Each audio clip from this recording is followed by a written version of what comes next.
What if the man who gave us Ziggy Stardust had a secret that changed everything? Behind the glitter and the fame, David Bowie wasn't just the chameleon of rock. He was something most of his fans never saw coming. A devoted family man who traded the spotlight for bedtime stories. You think you know Bowie's story? Think again. While millions watched him transform from the thin white duke to the Goblin King, few witnessed his greatest transformation of all. The one that happened behind closed doors, away from the cameras, in quiet moments that meant more to him than any platinum album. Today, we're pulling back the curtain on David Bowie's secret family life. What really happened when the Starman came down to earth. The truth will surprise you. Most people remember David Bowie as the otherworldly performer who gave us Space Oddity and Heroes.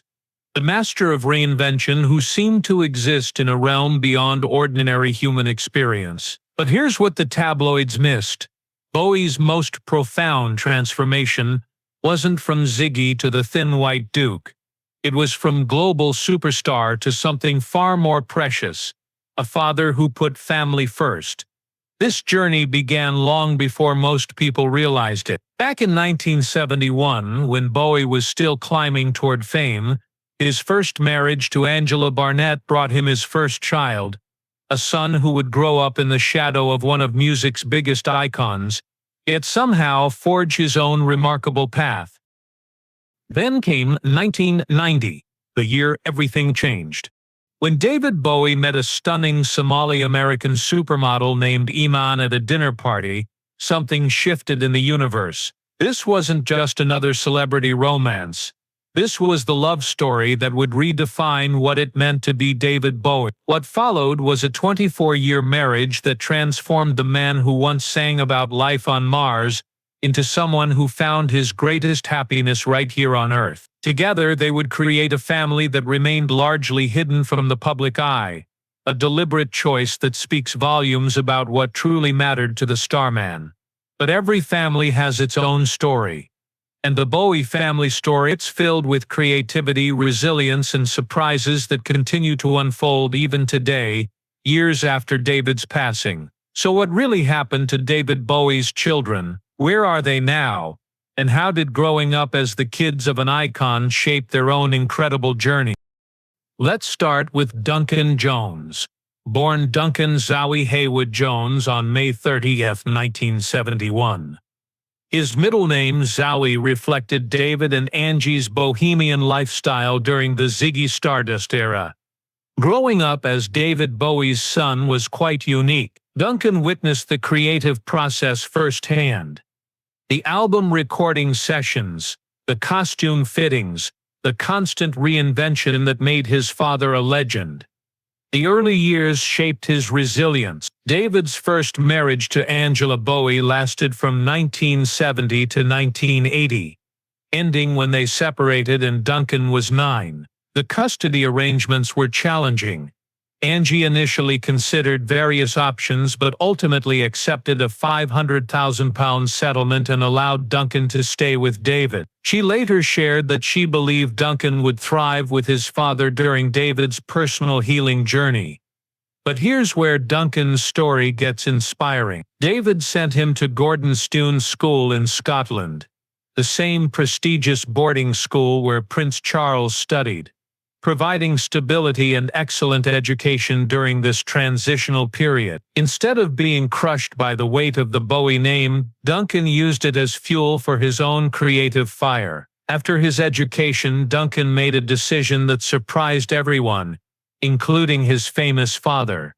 He wanted to make movies. In 2009, Duncan released Moon, a science fiction masterpiece that earned him a BAFTA award, and had critics comparing him to Stanley Kubrick. The film, starring Sam Rockwell as an isolated lunar worker, was made on a modest budget but packed an emotional punch that left audiences stunned. His follow-up, Source Code, in 2011, starring Jake Gyllenhaal, solidified his reputation as a director with serious chops. What's remarkable is how Duncan handled the inevitable comparisons to his father. In interviews, he speaks with genuine admiration about David's support and encouragement, but also with the confidence of someone who knows he's earned his place through talent, not connections. As David once said, "Being a father is the greatest job I've ever had." Today, Duncan continues making films, raising his own family, and carrying forward a Bowie legacy that's uniquely his own. His success with Moon and Source Code proved that talent, not just famous DNA, drives true achievement. Living a life that balances creative ambition with the kind of grounded family values his father ultimately embraced. But Duncan wasn't David's only child. And his second child's story, that's where things get even more interesting. In 1990, David Bowie was 43 years old and convinced he'd never remarry. Then came a blind date, arranged by hairdresser Teddy Antolin at a dinner party in Los Angeles, and everything changed. Iman wasn't just any supermodel. She was a force of nature. Intelligent, independent, and already a huge fan of David's music. Contrary to popular belief, she knew exactly who he was. She'd even been invited backstage to his concerts before, but had declined, feeling it would be awkward. But this blind date was different. Their connection was instant. They felt like they'd known each other forever. David, who had spent decades creating elaborate personas, found himself being wooed by someone who loved his music but fell for David Robert Jones, the real man behind all the characters. They married in 1992 in a small ceremony in Switzerland, followed by a larger celebration in Florence, Italy. But the real magic happened afterward, when David made a decision that shocked the entertainment world. He stepped back, not completely. He continued making music and touring, but gone were the days of constant reinvention and relentless self-promotion. David Bowie was becoming something he'd never been before, a family man. The proof came on August 15, 2000, when Iman gave birth to Alexandria Jones, affectionately called Lexi. David was 53 years old, and by all accounts becoming a father again transformed him completely. Friends and colleagues noticed the change immediately. The man who once thrived on chaos and constant change suddenly craved stability. He wanted to be present for bedtime stories, school events, and all the mundane moments that make up a childhood. Iman later revealed that David was the kind of father who did the 2 a.m. feedings, who helped with homework, who insisted on family dinners without phones or distraction. The Starman had landed, and he was perfectly content being dad. This wasn't just about adjusting his schedule, it was about protecting his family's privacy. David and Iman made a conscious choice to keep Lexi out of the spotlight. No red carpet appearances, no celebrity kid photo ops. They wanted their daughter to have as normal a childhood as possible. The family split their time between New York City and a home in the Swiss Alps, creating a life that was both cosmopolitan and grounded. David would often be spotted in Soho, just another dad picking up groceries or walking to school pickup. But perhaps the most telling sign of David's transformation came after his heart attack, and instead of seeing it as a wake-up call to work harder, he saw it as a reminder of what really mattered. He largely retired from touring, choosing to spend his time at home with Iman and Lexi. The man who once sang about being lost in space had found exactly where he belonged. What was life really like inside the Bowie household? Friends who visited describe a surprisingly normal family dynamic, with David fully embracing his role as doting father and devoted husband. Lexi grew up multilingual, speaking 5 languages fluently: English, Somali, Arabic, French, and Italian, thanks to Iman's influence. David insisted she learn multiple languages, seeing it as a window to understanding different cultures and perspectives. This wasn't celebrity child enrichment. This was thoughtful parenting from someone who understood the value of seeing the world from multiple angles. The family's daily routine was deliberately ordinary. While Iman handled the cooking, David famously couldn't cook and would burn water, as she once revealed. David contributed by creating the atmosphere. He would put on music and dance around the kitchen while Iman prepared family meals, turning ordinary moments into joyful celebrations. Weekends often meant family trips to upstate New York or quiet time in their Swiss retreat. David, who had spent decades being the center of attention, now preferred family game nights and movie marathons to industry parties and award shows. But don't mistake this domesticity for creative retirement. Some of David's most introspective and powerful work came during these family years. Albums like Heathen and The Next Day reflected a man who had found peace with himself and was creating from a place of genuine contentment rather than artistic restlessness. Lexi, now in her early 20s, has spoken about growing up with David in rare interviews. She describes a father who was fully present, who helped with homework, who would embarrass her by being enthusiastic at school events like graduation and prom. In other words, a completely normal dad who happened to be David Bowie. The family's approach to privacy was deliberate and protective. While David remained a public figure, he fiercely guarded his family's right to normal life. He would personally drop Lexi off at school instead of hiring staff, creating warm memories amid his busy rock star schedule. These school runs became opportunities for father-daughter bonding that Lexi treasures to this day.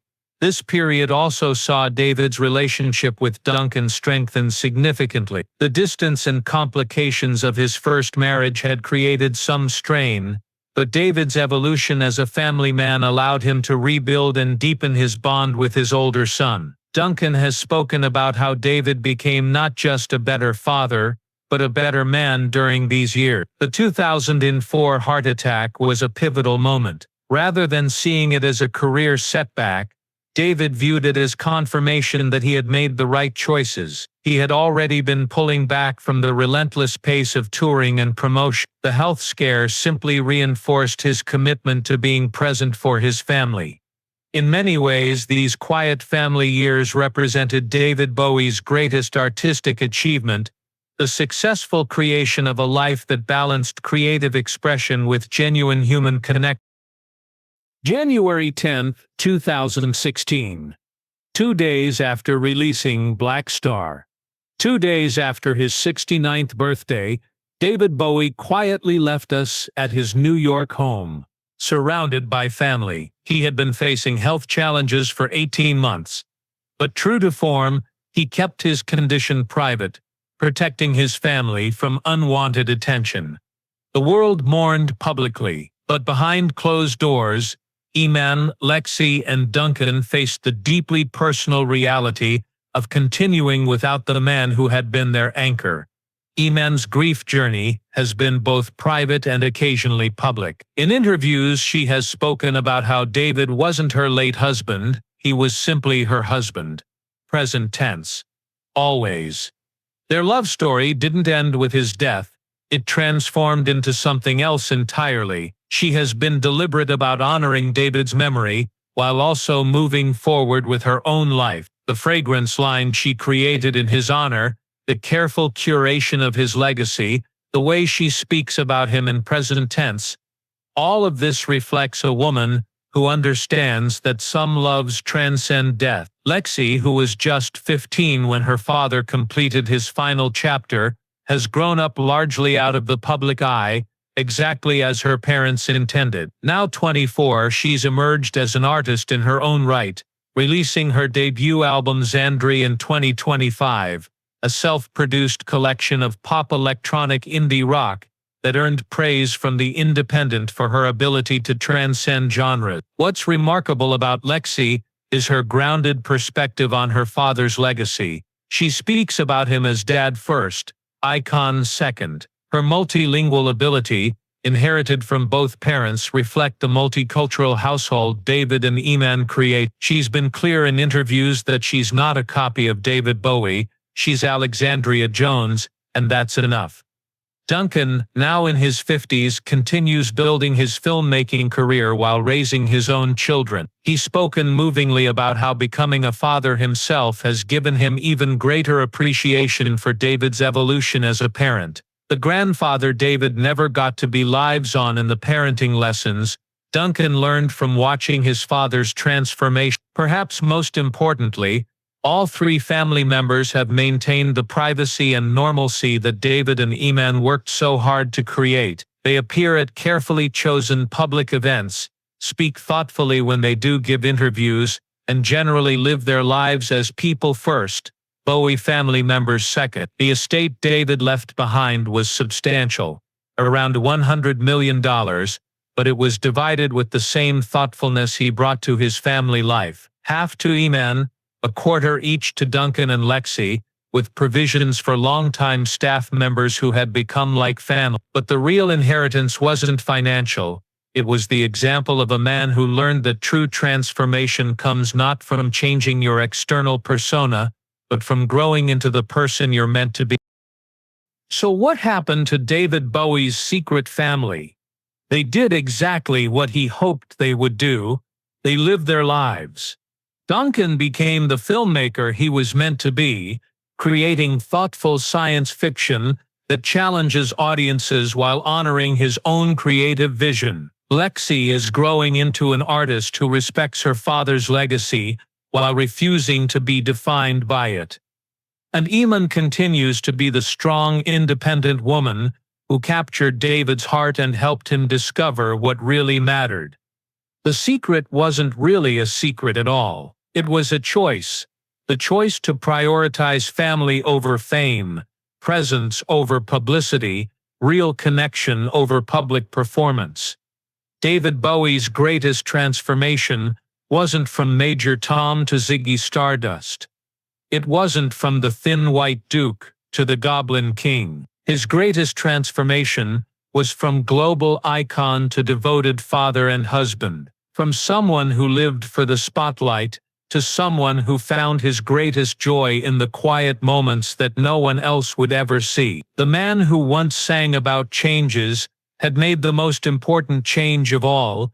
He had learned to be still, to be present, to be enough exactly as he was. Today, when fans around the world celebrate David Bowie's music, his fashion, his boundary-breaking artistry, his family is simply living the life he worked so hard to give them. They carry his memory not as a burden of expectation, but as a gift of love and possibility. And perhaps that's the most beautiful legacy of all, not just the music that will play forever, but the family that continues to thrive, carrying forward the values of creativity, authenticity, and love that David Bowie ultimately chose over everything else. The Starman didn't just fall to Earth. He landed exactly where he belonged.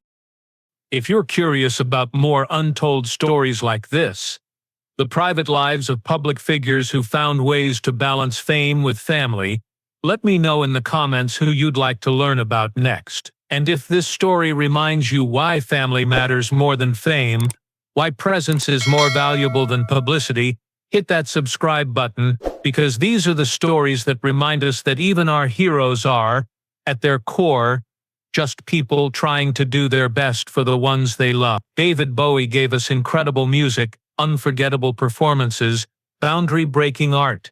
But maybe his greatest gift was showing us that it's never too late to transform into the person you're meant to be, even if that person is simply someone who shows up for the people who matter most. What transformation is calling to you?